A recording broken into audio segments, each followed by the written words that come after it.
Assalamualaikum warahmatullahi wabarakatuh.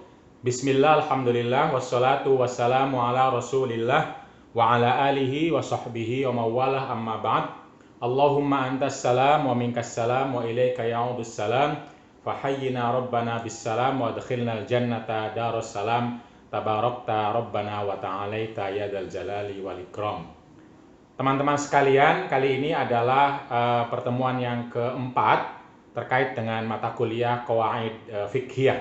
Kita telah berbicara sebelumnya mengenai definisi, cakupan, sejarah, dan kali ini kita akan berbicara tentang sumber-sumber atau referensi dari kaidah-kaidah fikih. Tentu saja sekarang kita bisa mencari lewat internet, lewat Google, Mbah Google kalau kata orang, atau di buku-buku yang kita sudah sering melihatnya. Kalau di Indonesia ada buku-buku kaidah fikih karangan Profesor H.A. Jazuli, atau yang terkait ekonomi ada juga buku kaidah-kaidah fikih terkait dengan ekonomi kontemporer kalangan Muhammad Mufid, Dr. Muhammad Mufid LC.MH. Tetapi tentu saja kita perlu tahu dari manakah orang berbicara tentang kaidah-kaidah ini.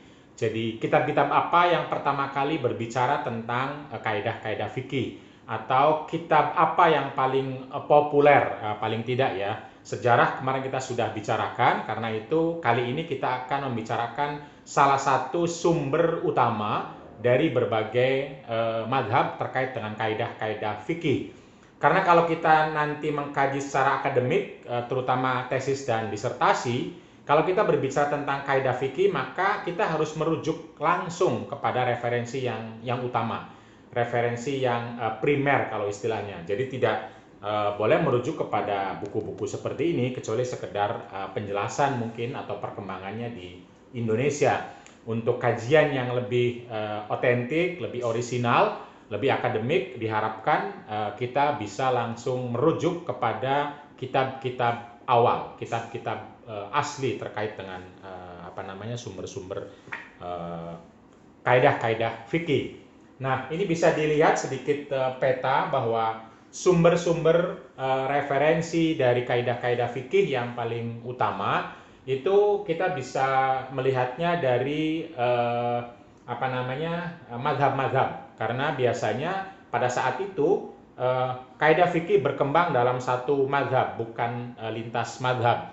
Termasuk yang terakhir, Majalatul Ahkam Al-Adliyah, sekalipun berusaha untuk mengumpulkan berbagai madhab, tetapi nuansa madhab Hanafinya masih sangat kental. Karena itu kalau berbicara kaidah-kaidah fikih dari sisi referensi, maka kita akan menemukan ada kitab-kitab dari mazhab Hanafi tentu saja, lalu mazhab-mazhab Maliki, beberapa kitab dari mazhab Maliki, lalu tentu saja mazhab Syafi'i dan mazhab Hambali. Di sana banyak sekali kitab-kitab terkait dengan hal itu. Hanya untuk pembelajaran lebih ringkas, lebih mudah, kita akan memilih salah satu dari satu mazhab. Misalnya kalau mazhab Abu Hanifah, mazhab Hanafi, yang mazhab yang pertama kali banyak membicarakan, menguatkan, menteorisasikan kaidah-kaidah fikih, diawali dengan kitab Usul Al-Karhi, lalu kemudian Taksisun Nazar Ad-Dabbusi, kemudian membesar dan sangat komprehensif di tangan Ibnu Nujim, ulama yang wafat pada 970 Hijriah, dengan kitabnya Al-Ashbah wan Nadhair. Sekalipun kitab ini, kata beliau, mengikuti pola dan sistematika dari kitab yang judul yang sama yang dikarang oleh Imam Tajuddin As-Subki, seorang ulama mazhab Syafi'i seabad sebelumnya.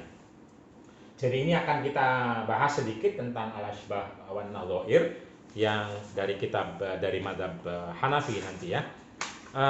Kemudian kita akan melihat bahwa di mazhab Maliki juga saya kira sama, ada banyak sekali kitab qawaid fikih yang bisa menjadi rujukan, tetapi yang paling keren, paling baik, paling hebat, paling lengkap dan unik karena pendekatannya berbeda, cara membahasnya adalah kitab Al-Furuq. Kitab yang dikarang oleh Imam Al-Qarafi yang wafat pada 684 Hijriah. Kitab Al-Furuq namanya. Al-Ashbah wan Nadhair artinya adalah hal-hal yang serupa dan sejenis. Kalau Al-Furuq hal-hal yang berbeda.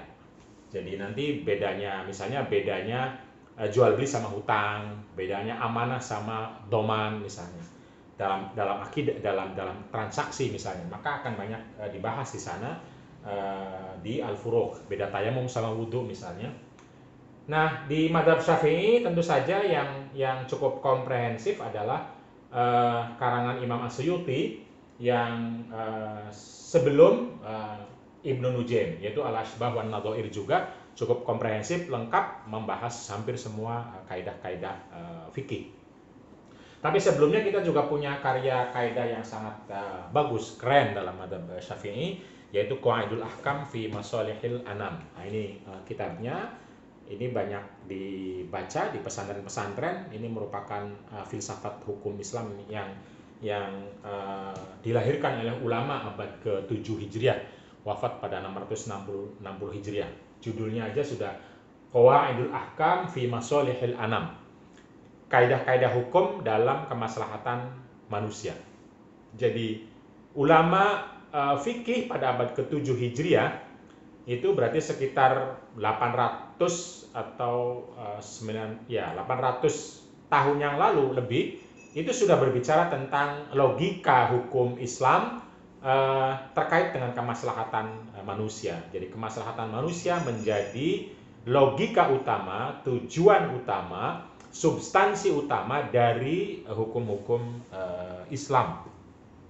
Lalu kita juga akan sedikit membicarakan kaidah-kaidah fikih di kitab-kitab yang dikarang oleh para ulama mazhab Hambali. Terutama yang paling fenomenal, yang cukup lengkap, baik, dan bisa dirujuk sekarang adalah Al-Qawaid atau Tahrirul Qawaid wa Tahrirul Fawaid. Kaidah-kaidah dan faidah-faidah yang dikarang oleh Imam Ibnu Rajab, ulama yang wafat pada tahun 795 Hijriah. Nah, ini rujukan-rujukan utama cukup mewakili seluruh atau 4 mazhab, bisa dirujuk dalam 4 kitab saja, dan kalau kajian lebih akademik, komprehensif, terutama tesis atau disertasi, itu penting sekali. Tapi untuk sedikit memberi gambaran, kalau dalam mazhab Hanafi sebagai mazhab yang paling banyak dan terutama pertama kali banyak membicarakan tentang kaidah-kaidah fikih, itu adalah dalam mazhab Hanafi tentu saja ya, yaitu yang pertama adalah usul al-Qarhi, yaitu kitab yang risalah, dia kitab kecil yang dikarang oleh Imam Al-Qarhi yang wafat pada tahun 360 Hijriah. Ini yang pertama kali. Cirinya itu ketika berbicara pertama kali dia akan mengatakan misalnya adalah al-aslu. Jadi makanya disebut usul, atau juga disebut risalah. Nama kitabnya usul karena setiap kaidah akan diawali dengan al-aslu. Misalnya al-aslu ma sabata bil yaqini la yazulu bisyak, bahwa dasar sesuatu itu keyakinan tidak bisa diubah, digantikan, dihilangkan oleh sesuatu yang meragukan. Dan di sana ada beberapa kaidah tentu saja ya, yang cukup menjadi rujukan kemudian pada ulama-ulama setelah itu, karena ini menjadi pondasi bagi ulama-ulama setelahnya ya. Dan kemudian yang terkenal juga adalah Taksisun Nadhar li Abi Zaid Ad-Dabbusi yang wafat pada 430 Hijriah. Ini juga ulama besar pada mazhab Abu Hanifah, dan kitabnya itu juga termasuk kitab rujukan pertama terkait dengan kaidah-kaidah fikih. Di sana ada sekitar 86 kaidah ya, yang terkait dengan kaidah-kaidah fikih, tetapi juga bicara juga tentang bedanya atau kaidah yang dipakai oleh Imam Abu Hanifah, Abu Yusuf, Hasan Asy-Syaibani kadang-kadang dibedakan dan disamakan dari sisi-sisi tertentu ya terkait dengan isu-isu fikih. Tetapi seperti yang saya bilang, yang paling fenomenal adalah, yang paling komprehensif, lengkap, yang fenomenal adalah karangan Ibnu An-Nujaim, ulama yang wafat pada abad ke-9 Hijriah, tepatnya 970 Hijriah. Ini merupakan kitab yang cukup lengkap dalam mazhab Abu Hanifah, yang mengandung sekitar berapa ya, 25 kaidah utama. Tentu saja ada qawaid asasiyah, ada kaidah-kaidah yang dasar. Kalau yang induk itu seperti yang saya bilang adanya di Qawaidul Ahkam fi Masalihil Anam, karangan Izzuddin bin Abdus Salam. Nah, kalau ini sudah bicara kaidah-kaidah pokok atau dasar yang 5 itu, al-umur bimaqasidiha, al-yaqinu la yazulu bisyak, al-masyaqqatu tajlibu taysira, al-'adatu muhakkamatun, dan dan kalau sini la thawaba illa binniyah ya. Kemudian ada 19 kaidah yang tidak sekomprehensif 5 kaidah yang pertama. Nah, itu bisa kita temukan pembahasannya, termasuk tentang tasarruful imam ala ra'iyah manutun bil maslahah. Itu adalah kitab yang jadi rujukan untuk kaidah-kaidah dalam mazhab Abu Hanifah. Dan terakhir, ya bukan terakhir ya, yang cukup fenomenal pada abad ke-13 Hijriah, itu adalah kitab Majalatul Ahkam al-Adliyah, yang dikumpulkan oleh para ulama, bukan satu ulama, yang dikumpulkan atas inisiatif atau permintaan dari Sultan Al-Ghazi Abdul Aziz Khan Al-Utsmani dari dinasti Turki Utsmani. Itu ada sekitar 100 ada sekitar 1000 bahkan ya, 1851. Wow, banyak sekali nih. 1851 kaidah atau kalimat-kalimat yang bisa dianggap sebagai kaidah ya, yang dikumpulkan dalam 16 kitab atau 16 kitab. Nah, itu di mazhab Abu Hanifah. Lalu kemudian kita akan beralih ke mazhab Maliki seperti yang saya bilang. Nah, mazhab Maliki ini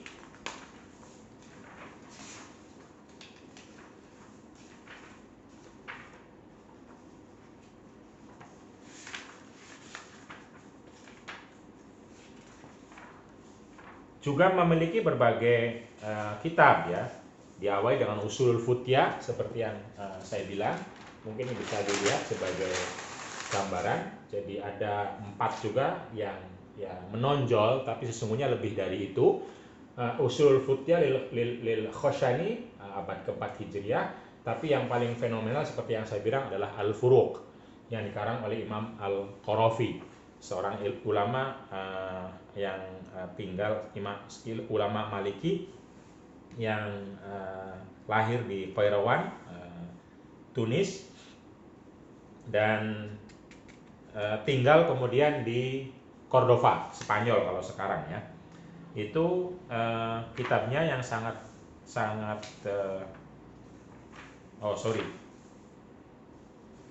Al-Qarafi itu aslinya orang Mesir yang kemudian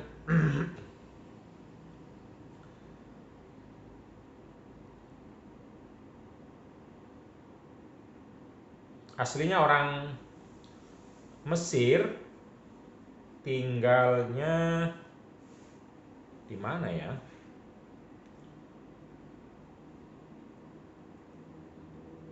Oke, soalnya ketemu juga sama Imam Izzuddin bin Abdus Salam, termasuk pernah berguru sama Imam Izzuddin bin Abdus Salam, berarti tinggal juga di Mesir berarti Imam Qarafi ini. Dan kitab Qarafi ini, Al-Furuq namanya, itu begitu lengkap, tidak hanya bicara kaidah, tapi juga bicara tentang dobit atau sesuatu yang lebih lebih spesifik ya dalam satu isu, tidak besar, tidak komprehensif sebagaimana kaidah. Salah satu modelnya juga kenapa disebut al-furuq, karena di penjelasannya itu selalu menyebutkan perbedaan antara al-furuq itu kan artinya jamak dari farqun, yaitu perbedaan-perbedaan. Jadi kita akan ketemu dalam kitab ini penjelasan tentang berbagai perbedaan antara satu hal dengan hal yang lain. Misalnya al-farqu baina qa'idati khiyaril majlis wa qa'idati khiyaril syart misalnya ya.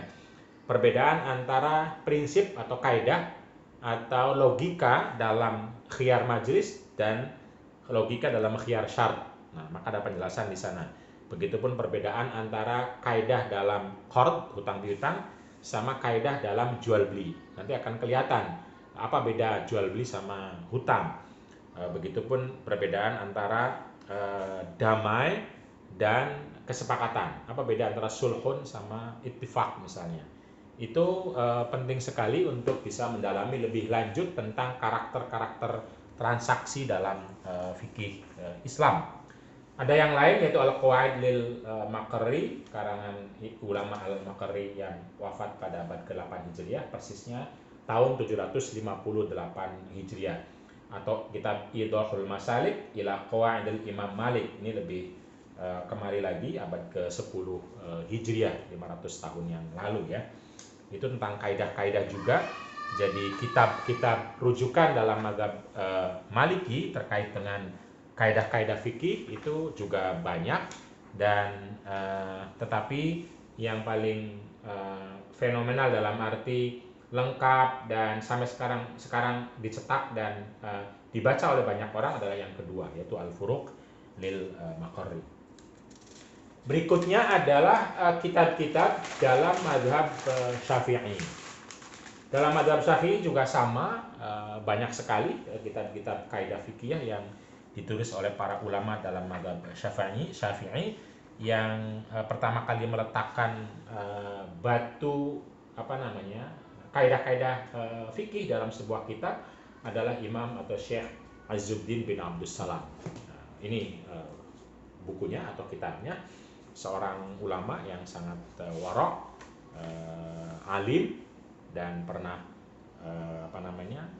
menjabat di pemerintahan sebagai ulama tentu saja, untuk mengajar, untuk berfatwa bahkan, tapi kemudian diturunkan karena beliau mengkritik kebijakan pemerintah pada saat itu yang menyerahkan daerahnya kepada orang Eropa. Lalu kemudian pindah ke Mesir, dan juga di Mesir diangkat juga sebagai pejabat agama, tapi kemudian memilih untuk mundur. Dan ketika diminta maju lagi, bahkan diminta anak-anaknya untuk maju, beliau memilih untuk tidak lagi menjabat atau duduk di jabatan-jabatan pemerintahan. Itu Imam Izzuddin bin Abdussalam yang wafat pada tahun 660 Hijriah atau abad ke-13 Masehi. Nah, kitabnya adalah Qawaidul Ahkam fi Masolihil Anam. Ini kalau di saya itu ada sekitar 400 halaman kitab ini, dan cukup lengkap juga berbicara tentang berbagai hal terkait dengan bagaimana kita bisa memahami kaidah-kaidah induk dalam berbagai isu. Kaidah induk seperti yang saya bilang itu adalah jalbul masalih wa dar'ul mafasid. Misalnya, faslun fi bayani jalbi masalihid darain wa dar'i mafasidihima 'alal dunun.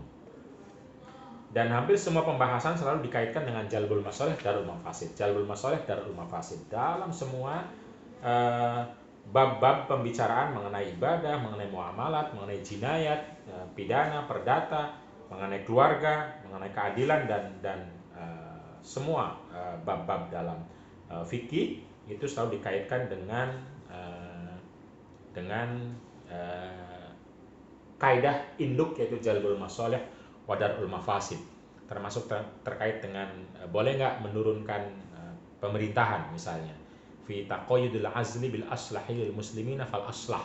Jadi kata-kata aslah tsumal aslah itu yang digaungkan oleh Kiai Ma'ruf Amin itu sudah pernah dibicarakan pada abad ke-7 Hijriah terkait dengan bagaimana kebijakan itu harus solihun lalu aslahun tsumal aslah, harus baik, lebih baik, bahkan yang terbaik. Jadi ini kitab yang sangat baik untuk bisa memahami lebih lanjut terkait dengan kaidah-kaidah fikih.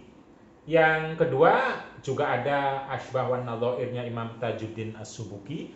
Ini juga kitab yang cukup bagus, dirujuk dan menjadi inspirasi bagi ulama-ulama lain untuk menulis hal yang serupa dengan judul yang serupa, yaitu Al-Asbah wan Nadhair.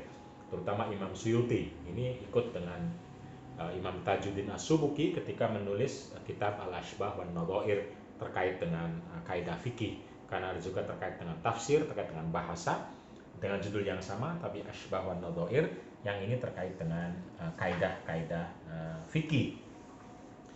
Tetapi kemudian ketika Imam Jalaluddin Suyuti menulis kitab Asbah wan Nadhair, lalu kemudian kitab inilah yang justru lebih terkenal karena lebih lengkap.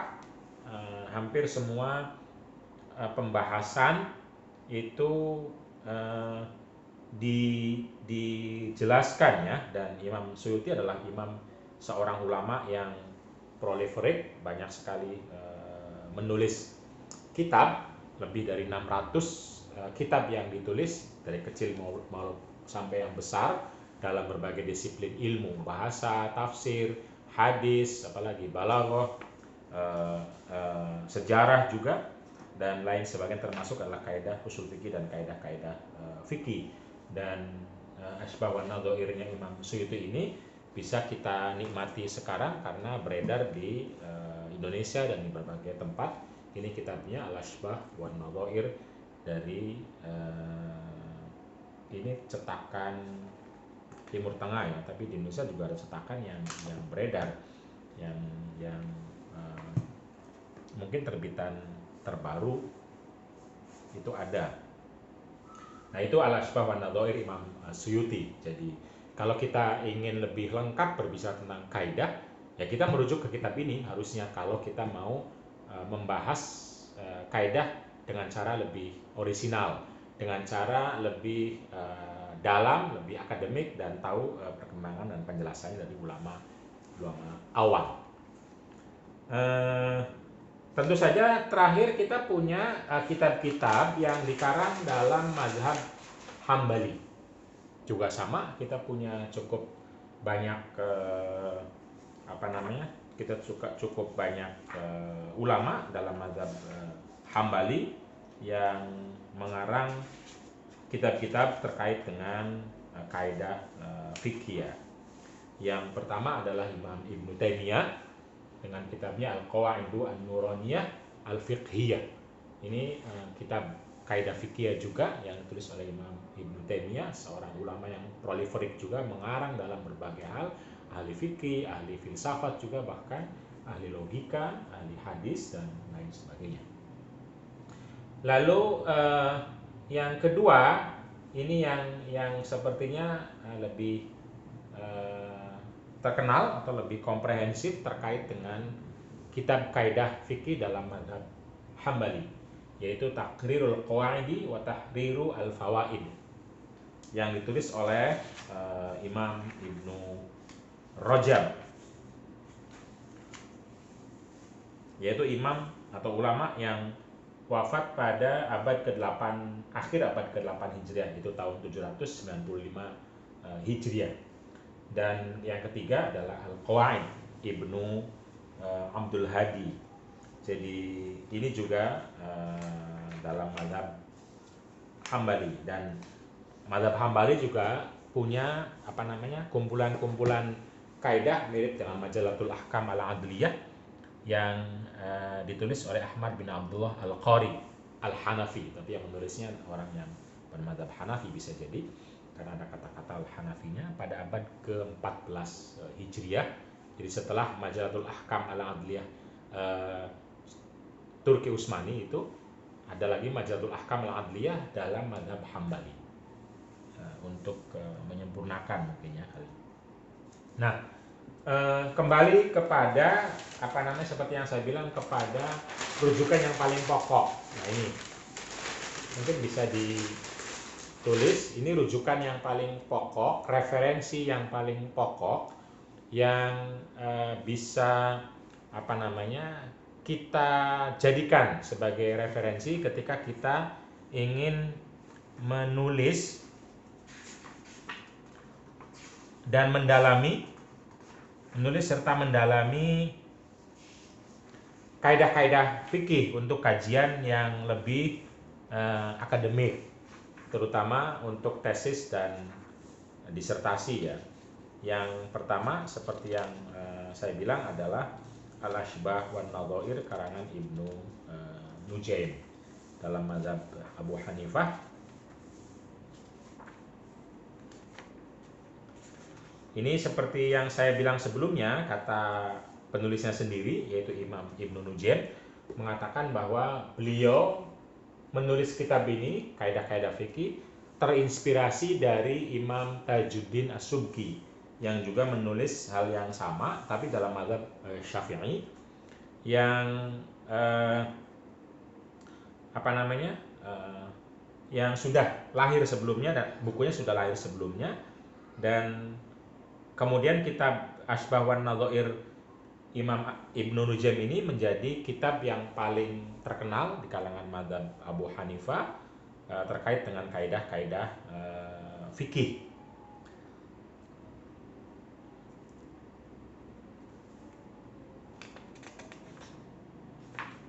Nah, kitab ini itu mengandung sekitar 25 kaidah dengan susunan. Ada kaidah asasiyah dulu, yaitu kaidah yang pokok yang paling utama, yang 5, tapi pengungkapannya berbeda ini. 1, 2, 3, 5 benar. 5 tetap. Al-umuru bimaqasidiha, ad-dararu yuzal, al-adatu muhakkamah, al-yaqinu la yazulu bisyak, dan al-masyaqqatu tajribut taisiru. Jadi pada masa Ashbah wan Nadhair itu sudah bahkan di taksisu an-nadhar sudah sudah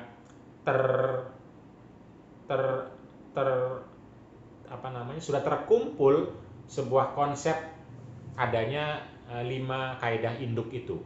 5 kaidah induk yang biasa kita kenal, mulai dari al-umuru bimaqasidiha yang akan ada di sini, ada juga di sini, ada juga di sebelumnya. Itu ide yang disampaikan oleh pertama kali oleh Abu Thahir Ad-Dabbas, lalu kemudian dikokohkan oleh Imam Al-Karhi dalam kitab Al-Usul ya.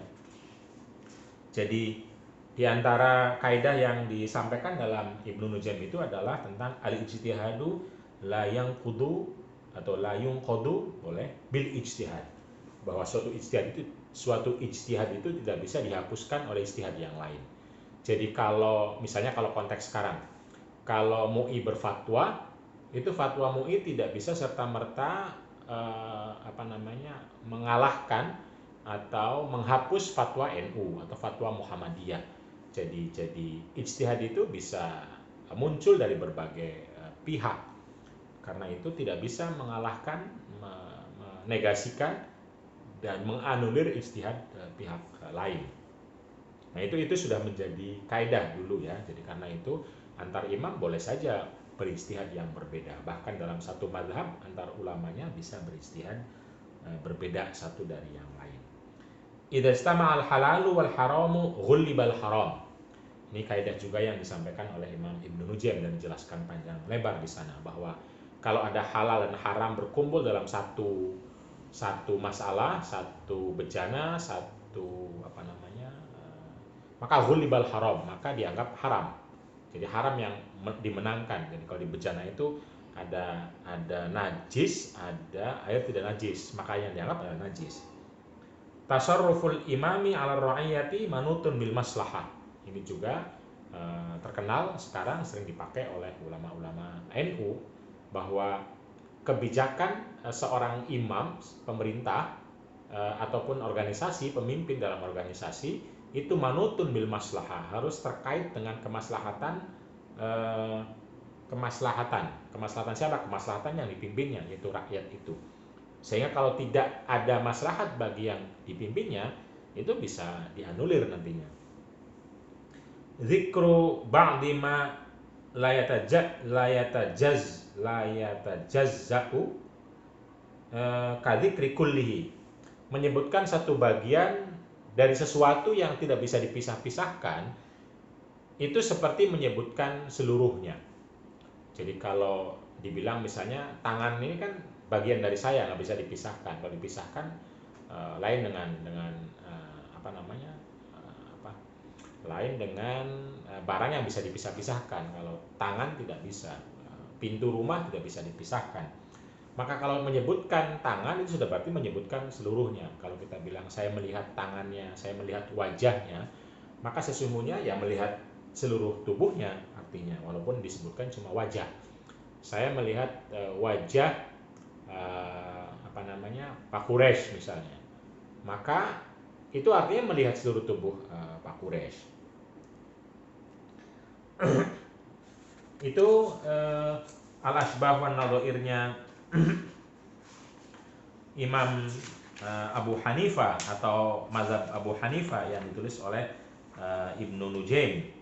Dan di mazhab Maliki seperti yang saya bilang itu yang di mazhab Syafi'i karena judulnya sama, itu saya kasih nomor 2 karena judulnya sama. Itu di mazhab Syafi'i itu adalah Al-Asbah wan Nadhair Imam Suyuti. Saya sudah jelaskan juga tadi. Ini sangat lengkap, sangat baik. Kalau di kitab yang dari saya itu ada sekitar 830 halaman. Nah, di sana misalnya kalau kita lihat sebentar ya, itu diawali dengan Al-Kitabul Awal fil Qawaid al-Khams. Jadi kitab pertama atau bagian pertama itu ada, atau pasal pertama itu ada penjelasan mengenai 5 kaidah dasar. Apa itu? Al-umuru bimaqasidiha, 1. Lalu kemudian dibahas dalam berbagai pembahasan, 1, 2, 3, 4, 5, bahkan tentang niat, tentang apa lagi? Niat di sholat, niat di wudhu, dan seterusnya. Lalu kemudian ada pembahasan al-aslu bara'atu dhimmah. Nah, ini beda dengan Ibnu Nujaim. Aslu bara'atu dhimmah tidak ada. Kalau di sini ada al-aslu bara'atu dhimmah. Lalu al-masyaqqatu tajlibut taysira. Al-'adatu muhakkamah, itu sama ada. Sama satu lagi itu 1, 2, 3, 4. Mana satunya ini? Ad-dararu yuzal. Ad-dararu la yuzalu bid-darar, atau ad-dararu yuzal. Jadi itulah kaidah-kaidah yang 5 itu. Lalu kemudian kitab yang kedua adalah tentang kaidah kuliah, tapi tidak asas, bukan yang 5 ya. Misalnya tadi al-ijtihadu la yanqudu bil ijtihad. Al-isaru fil qurbi makruhun wa fi ghairiha mahbubun. Mendahulukan orang lain dalam hal ibadah itu makruh, tapi mendahulukan orang lain dalam hal selain ibadah itu adalah baik dan dicintai. Tasarruful imami ar-ra'iyah juga ada. Al-hududu tasqutu bisyubuhat. Al-hududu tasqutu bisyubuhat. Jadi pidana itu kalau meragukan, lebih baik jangan diteruskan, jangan terus diadili. Kalau meragukan apakah betul terjadi atau tidak. Al-hududu tasqutu bisyubuhat. Ar-rukhasu la tunatu bisyakki, dan al-kharaju bid-dhaman. Nah, ini dipakai dalam transaksi keuangan ya. Al-kharaju bid-dhaman, bahwa apa tuh?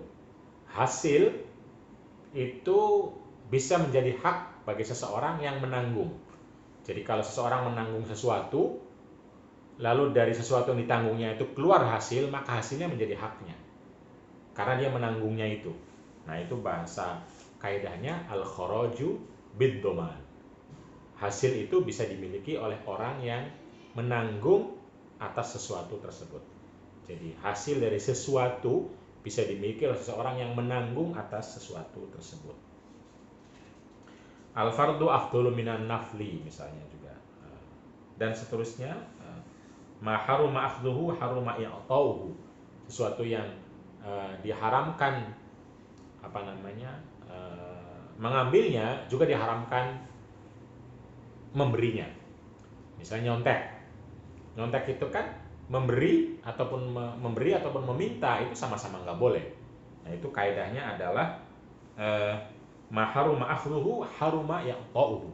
Apa yang diharamkan mengambilnya, maka juga akan diharamkan mengasihinya. Kemudian kitab yang ketiganya itu adalah tentang al-qawaid al-mukhtalaf fiha. Kaidah-kaidah yang diperselisihkan, diperdebatkan antar ulama. Ya, tentu misalnya adalah al-hawalatu hal hiya bai'un aw istifa'un. Apakah hawalah itu termasuk transaksi jual beli atau tukar menukar jual beli, atau dia termasuk istifa. Istifa itu ngepuri itu apa? Pelunasan. Jadi hawalah itu merupakan transaksi atau merupakan pelunasan. Nah, ini akan berbeda soalnya kaidahnya nanti. Maka ulama berbeda pendapat di sana. Ada 20 kaidah yang diperdebatkan antar ulama misalnya ya. Lalu kitab yang keempat itu juga tentang kaidah-kaidah hukum-hukum yang hampir mirip seperti kaidah yang mungkin disebut sebagai dobit, yang itu sering dibicarakan oleh para ulama fikih yang seharusnya tidak dilewatkan oleh seorang ahli fikih. Misalnya al-amwalu al-muta'alliqatu bil abdi, yaitu zaman-zaman fi ahkamil khunsa, fi ahkamil mutahayyirah. Nah, itu hukum-hukum terkait khusus tentang khunsa, orang yang hemofrodit ya, yang ada dua kelamin dalam dirinya. Al-qaulu fin naimi wal majnuni wal mughma alaih. Bagaimana kaidah-kaidah atau kriteria atau karakter-karakter hukum terkait dengan orang yang tidur, orang yang gila atau ODJ, orang yang dengan gejala kejiwaan, orang yang mughma alaih, orang yang pingsan. Itu bagaimana, apa bedanya, sama atau tidak? Ma yubahu bil ikrahi wa ma la yubah. Apa saja yang bisa disahkan sekalipun terpaksa, dan apa yang tidak. Nah, ini mungkin perlu dibaca ini terkait dengan kaidah ikrah itu. Ini panjang sekali nih, termasuk juga terkait dengan hal-hal yang uqud, al-qaulu fil uqud, hal-hal terkait dengan kaidah-kaidah itu. Jadi misalnya soal jual beli, qard, rohan, hiwala, wakala, ariyah, wadiah, qirad, hibah, ijarah, dan juga terkait dengan nikah dan lain sebagainya. Ini banyak pembahasan di sana yang bagi orang yang ingin mendalami sangat penting sekali untuk merujuk atau kembali kepada kitab Al-Ashbah wan Nadhair karangan Imam As-Suyuti, sehingga bisa langsung membaca, mendalami, memahami bagaimana kaidah-kaidah itu dibahas pada ulama masa lalu, terutama pada abad ke-10, awal 10 Hijriah atau akhir 9 Hijriah, karena Imam Suyuti wafat pada tahun 911 Hijriah. Nah, berikutnya ini tidak mengikuti tidak mengikuti alur madhab yang harusnya Maliki dulu kalau sisi madhab, karena Imam Malik adalah gurunya Imam Syafi'i. Tetapi ini saya tulis karena judulnya sama, Ashbah wan Nadhair, biar mudah saja. Nah, yang ketiga Al-Furuq tadi, itu kitab yang sangat keren, baik, dan sebaiknya dirujuk oleh kita atau orang-orang yang ingin mendalami kitab-kitab rujukan-rujukan, referensi-referensi terkait dengan kaidah fikih. Begitupun Al-Qawaid Ibnu Rajab. Ini tentang akad nikah misalnya, saya temukan di sana bahwa menurut Ibnu Rajab, akad nikah itu adalah bukan akad milik, juga bukan akad intifa atau manfaat, bukan juga milkul manfaat, bukan, tapi akad ibahah. Akad ibahah itu adalah akad yang kembali kepada dua belah pihak untuk diperkenankan hal-hal yang awalnya diharamkan. Jadi bukan laki-laki memiliki kenikmatan misalnya, atau memiliki seks, atau memiliki halalnya perempuan, bukan, tetapi saling dibolehkan, karena akad nikah itu adalah akad ibahah kalau kata Ibnu Rajab dalam penjelasannya mengenai hakikat akad nikah. Misalnya diperdebatkan oleh ulama tentang hakikat atau karakter akad nikah. Apakah akad nikah itu akad yang sebagaimana kita dengar kalau di fikih itu yang membolehkan laki-laki untuk berhubungan intim dengan istrinya atau dengan calon istrinya, dengan perempuan yang awalnya haram lalu jadi boleh karena pernikahan. Nah, kalau menurut Ibnu Rajab adalah akad yang membolehkan kepada kedua belah pihak untuk berhubungan intim yang awalnya tidak boleh, karena seks itu menjadi hak kedua belah pihak. Jadi karena itu disebut sebagai ibahah, dan karena ibahah maka tidak bisa satu memonopoli dari yang lain, karena kedua-duanya dibolehkan, tidak boleh seenaknya satu merasa paling berhak dari yang lain. Nah, itu sudah dibahas oleh Ibnu Rajab dalam Al-Qawaid, ulama abad ke-8, akhir 8 Hijriah, yang wafat pada 795 Hijriah. Nah, itu kira-kira referensi-referensi utama dari kaidah-kaidah fikih. Tentu saja jika kita yang tidak familiar dengan kitab-kitab berbahasa Arab, ya silahkan merujuk kepada buku-buku bahasa Indonesia seperti kitab buku ini. Ini penting, baik, sudah cukup luas membahas tentang sejarah, cakupan, dan contoh-contoh, termasuk contoh-contoh yang terkait dengan transaksi-transaksi keuangan atau muamalah. Jadi karena itu akan lebih mudah kalau untuk pembelajaran keuangan syariah. Jadi bisa merujuk, walaupun tidak semuanya ya, tidak semuanya berbicara tentang muamalah atau tentang transaksi keuangan, tetapi buku ini sudah cukup komprehensif untuk bisa menjelaskan kaidah-kaidah fikih dengan contoh-contoh transaksi-transaksi keuangan. Jadi misalnya kaidah ad-dararu yuzal, itu bagaimana dijelaskan aplikasinya dalam pembahasan-pembahasan terkait dengan keuangan atau ekonomi. Misalnya ada praktek ihtikar atau monopoli. Apakah monopoli itu merupakan diharamkan karena mengandung doror, ad-dararu yuzal. Nah, di sana didiskusikan sejauh mana doror itu atau bahaya, keburukan itu ada dalam praktek ihtikar atau monopoli. Begitupun terkait dengan garansi jual beli barang elektronik.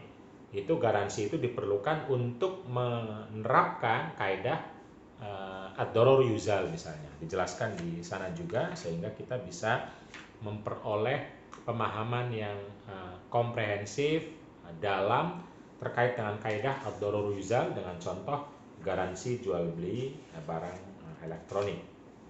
Begitupun transaksi lindung nilai syariah dan selanjutnya banyak sekali, termasuk ke kaidah al-adah muhakkamah, itu dengan berbagai contoh-contoh dari transaksi keuangan, misalnya tentang jual beli melalui vending machine. Itu kalau sudah umum dalam suatu daerah, terutama di Eropa misalnya, maka itu sudah dianggap sebagai al-adah muhakkamah menurut Dr. Muhammad Mufid LC. Jadi kaidah-kaidah fikih itu kemudian dijelaskan dengan contoh-contoh terkait dengan muamalah. Tapi kalau yang pengen lebih luas lagi, tidak hanya muamalah, adalah buku Profesor Haji Ahmad Jazuli. Ini bisa dicari, dirujuk agar supaya kita memiliki referensi ketika berbicara tentang kaidah fikih. Itu saja. Tentu saja ada buku-buku lain, silahkan dicari.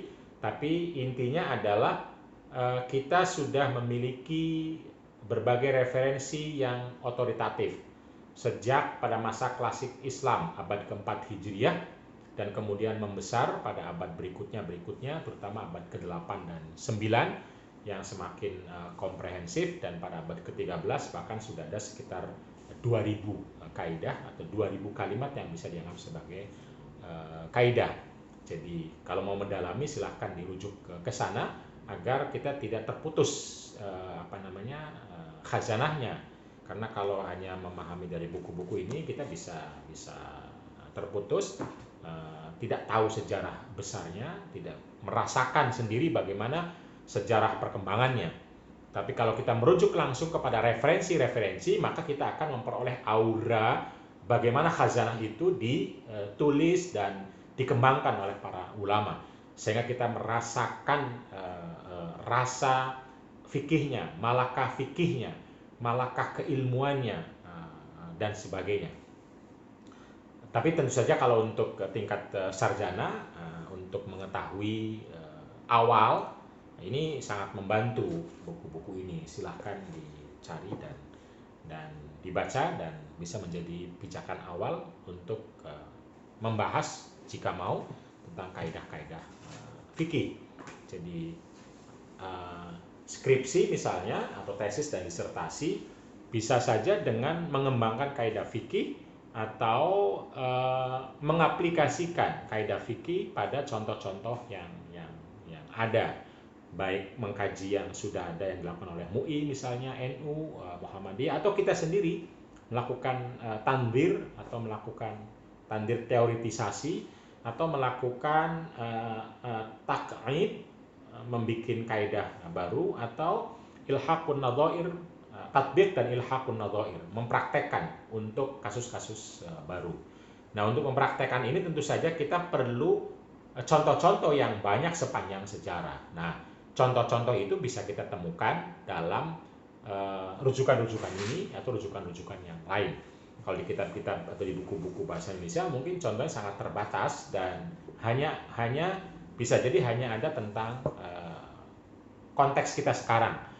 Fatwa-fatwa MUI juga, fatwa-fatwa NU juga, fatwa-fatwa Muhammadiyah juga. Karena itu baik sekali dan dianjurkan untuk bisa merujuk langsung jika kita ingin mendalami, terutama kalau kita tulis dalam bentuk skripsi, tesis, atau disertasi. Merujuk kepada referensi-referensi ini agar kita memiliki kedalaman dan keluasan pemahaman terkait dengan satu, dua, atau beberapa kaidah yang kita kaji. Kaidah fikih adalah logika fikih yang penting untuk dimiliki jika kita ingin memahami lebih baik tentang fikih dan hukum Islam, termasuk juga syariat Islam. Tanpa kaidah fikih, kita akan memahami formal tata cara yang tidak ada ruhnya, tidak ada substansinya, tidak ada dagingnya, kita hanya perlu punya kerangkanya saja.